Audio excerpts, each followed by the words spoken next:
大家好，我是 Tony。我们今天来到新北市双溪区造访中坑古道。15年前第一次造访中坑古道的时候，这还是一条山界的秘境，只有少数的登山客造访。15年之后，现在已经是淡南古道中路很热门的一段古道路线了。现在地貌改变蛮多的，这里有小型的停车场。 古道入口的溪谷也建了一座水泥桥，下游处那边有一座石砌的古桥，2座石砌的桥墩，非常的古朴。以前过小桥到对面，那边还有人家，现在显然已经荒废了。中坑桥。 民国97年12月竣工，我是在9月的时候造访，那时候正在施工。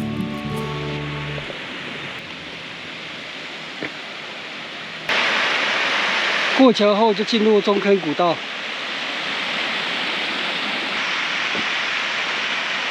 中坑古道就沿着中坑溪的西岸而行，沿途会有好几次越溪，所以也是很清凉消暑的一条路线。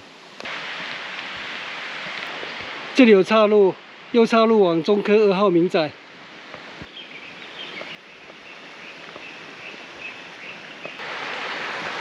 桥下溪流就是中坑溪，左前方是中坑水尾福德祠。根据双溪乡志的记载，这是明治38年（1905年）的土地公庙。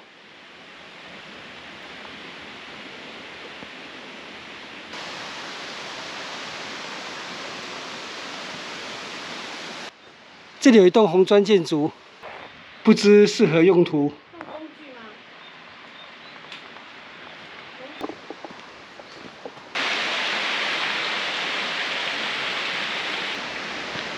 前面这里有住家，地图标示这里是发呆亭。发呆亭已经被水流走了，对，还有一个发呆亭的牌子，牌子也流走了。不是要流到路上来。哦，新的发呆亭啊。 Tony，我常常看你的。哦，谢谢，可以拍一下吗？哎，好，辛苦了，辛苦了。我们在这里第一次越溪，往中坑头土地公庙2.6公里。中坑古道沿途有大大小小的草原，都是废耕的梯田。这里还有牛粪。 现在草原就是靠牛只在维护，如果没有牛，草原很快就会消失，变成芒草了。15年前第一次走到这里的时候，有闯入桃花源的感觉，不过后来与牛猝然相遇，还是吓了一跳。继续前行，废弃的梯田，前面有淡南古道、中坑古道的标志。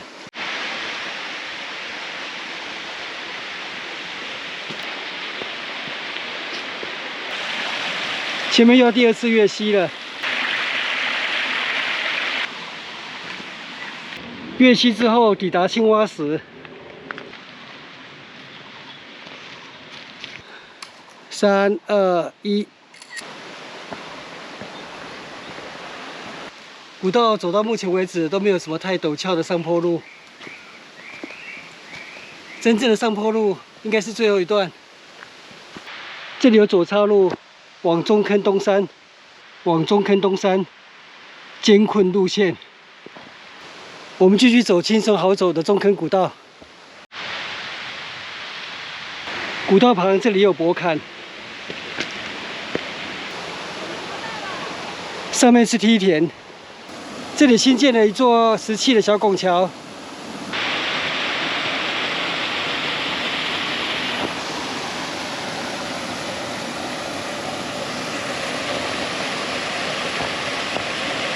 我们已走了1个小时了，才抵达小拱桥这里而已。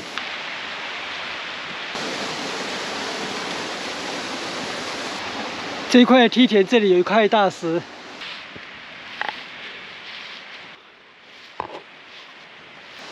大石这里有岔路，应该是殊途同归吧。我们仍然沿西行。这里路况看起来比较差，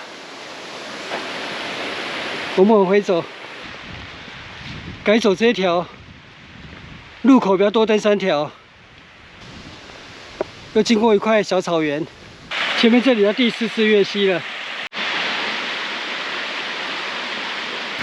刚刚岔路那边就是走左岸的小径这边过来。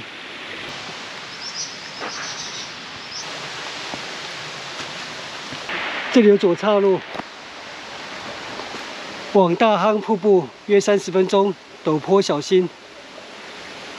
我们仍取直行，往中坑古道，开始一小段爬坡，爬上来了。前面是张家古厝。张家百年古厝，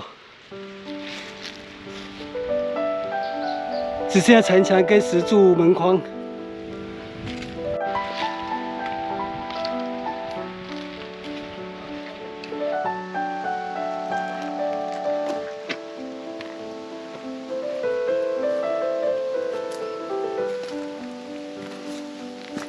这里是厨房。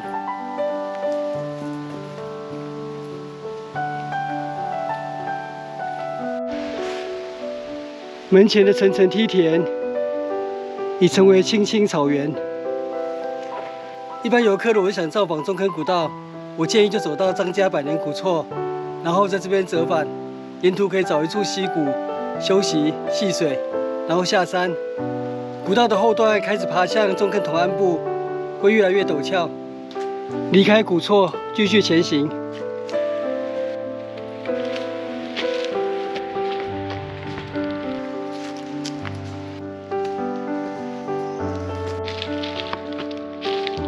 中坑古早错地几乎已经消失了。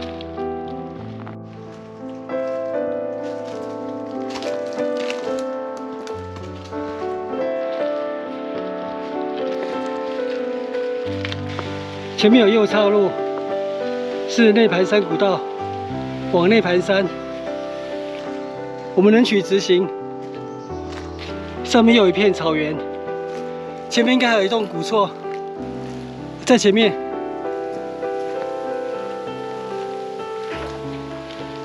古早错地，这是日治时代专卖局的酒瓶吗？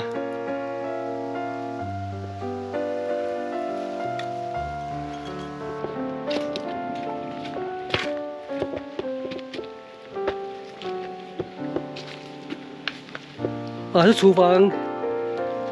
石灶保存的蛮完整的，岁月无情，古厝却有情，依旧伫立在古道上。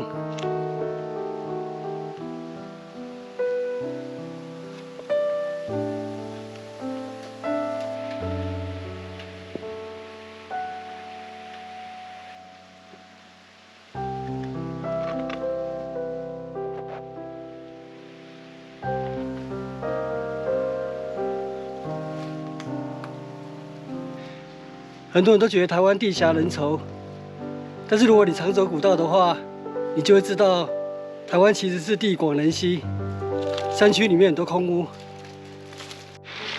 我们继续前行，这边有牛栅栏。第5次越溪。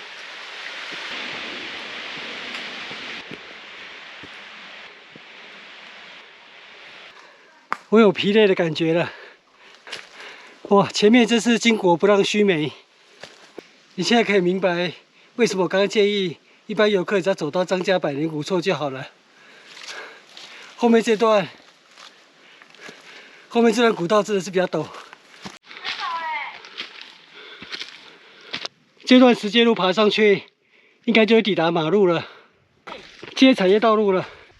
中坑头安部土地公庙。最后120公尺。不是去那里啊，平路。你以为最后120公尺是平路啊？哦，对啊，我已经走上20分钟了。最后的陡上120公尺，上去可以看到福安宫土地公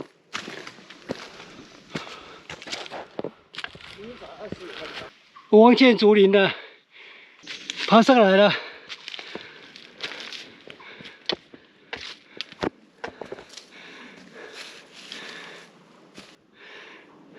从古道入口出发，走到这里大约整3个小时，抵达中坑头安部。中坑头土地公2年半没见了，跟土地公报告一下，疫情已经结束了。白发之功劳，黄金是福人。福安宫大正11年，1922年，中坑头安部有一颗矿物刻基石。旁边还有一个很特别的大正元年的方向碑。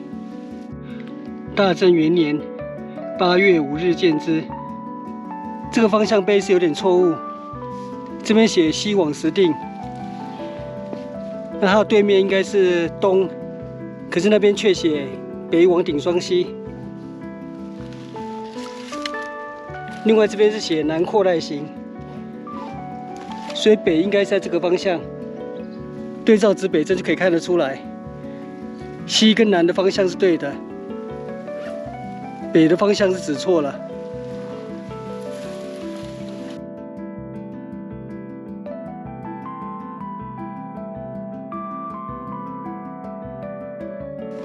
北应该是对向福安宫的方向。中坑头安部往扩赖3公里，是峰山坑古道。所以中坑古道是昔日干角庄往扩赖庄的一条古道。我们在这边休息半个小时，现在离开中坑头安部，寻原路折返。后面还有一段。哦，前面有登山客来了。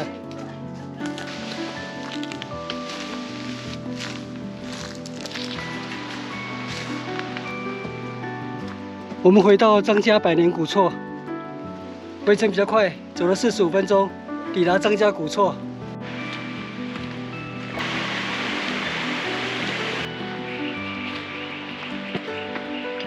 回到大岩石了。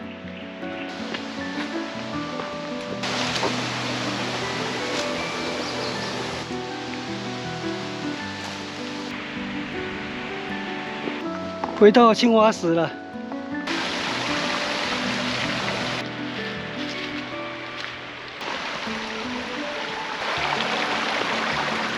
回到发呆亭了。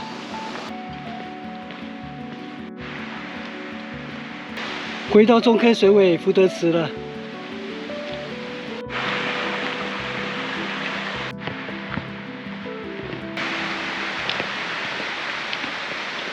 我们回程差不多走了1个半小时，回到中坑桥。今天的中坑古道之旅来回差不多5个小时，含休息。详细的路程时间、路线地图、GPX 离线地图档案，我会放在影片下方的文字说明栏里面，提供给大家参考。我们今天的中坑古道之旅就到这边结束，谢谢收看，我们下次见，拜拜。